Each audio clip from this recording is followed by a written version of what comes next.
Au cours de notre existence, la vie nous tend toutes sortes de pièges. L'écriture est un de ces pièges. Certains écrivains ont tendance à reproduire ce qui a déjà plu à leurs lecteurs. Ils reçoivent des éloges et s'appliquent à les croire.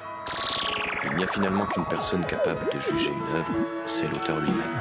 Je bouffe des portes closes pendant que les autres trinquent. Mon paquet de feuilles blanches bien posées sur le zinc. J'écrase tous vos héros d'une plume et de vécu. Je n'écris ni pour toi ni pour caresser des culs. Je crève sur du papier, l'horloge jusqu'à Tarson. Le cœur est un chasseur solitaire selon Carson.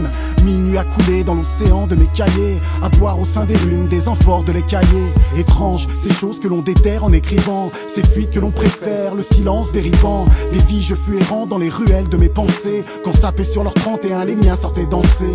Ces derniers temps je n'écris que des choses tristes. À dire vrai je finis par être sinistre. Moi je me fiche de leur musique, je préfère la poésie. Et déposer ma langue sur le bout d'un sein durci. J'écris plutôt que m'enliser dans mes angoisses. Serait-ce une erreur si ma voix est pleine d'emphase? De l'encre plein les doigts jusqu'au lever du soleil. Mes foutus insomnies feront la joie de tes oreilles. Ils te trouveront étrange, jalouseront ta mine défaite. En ignorant tes sacrifices te résument en insectes.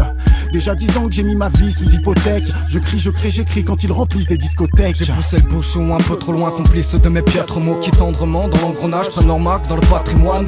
Ils s'impatientent de jeter l'encre sur la planche vierge. Mais quand la berge arrive, se sont déjà fait la belle en planche à voile. Je pêche mes rimes, point à la ligne et tant qu'à faire je rame. En attendant l'inspiration, ce sera la bergerie. Ou bien alors le petit nain qui désespère. Chirac d'ailleurs, pareil que l'Algérie, c'est une supercherie. Mais c'en est trop, ce soir pas de politique. Même si j'aime pas les decks, là j'ai le poignet zen et poétique. J'écris sans thème, des ordres d'idées, ce manio loin là. Toutes vos carottes bouquets m'inspirent juste une vieille magnolia noire. Clandestine et folle d'une valeur inestimable. Ma feuille est de couleur, écrit fort sur Jean-Marie le stylo. La coupe est pleine d'encre, baisée par le petit poids plume. Puis quand vient le trou noir, une rime vous manque et tout est dépeuplé.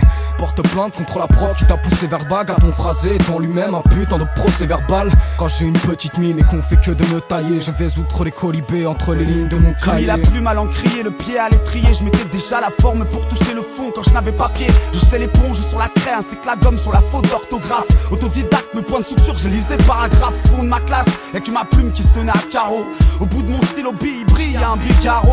Voilà que les maths viennent foirer mon plan. Que mon Waterman aille franchir merveilles et mon blanc. Que ma manche fasse plus un sang d'encre du style. Que dans ma vie j'ai toujours fait bonne figure de style. Ah, c'est comme tramer des tissus de mensonges. Comme une fausse note sur la canson, dénaturant la chanson. Plein de bling bling cérébral pour faire briller les gourmettes. Si j'ouvre ma gueule, ouvrez les guillemets. Mes mots je les pèse en milligrammes. Que je leur fredonne de petites perceuses dès que je les couche sur filigrane. Écrire en marge de la société. 20 consonnes et 6 voyelles, un paquet de lettres et une voix plus que timbrée, c'est parfait. Mon français n'est pas à faire. Perds ton latin, tu comprends pas, t'es pas un frère. Un descendant, dans le groupe sanguin, c'est écrit. Si aujourd'hui t'es triste, moi Renaud, je l'écoute depuis 100 ans. Des textes nacrés comme une perle, c'est rare. De l'encre à couler sous les ponts, l'outil à dire, Anton Serra.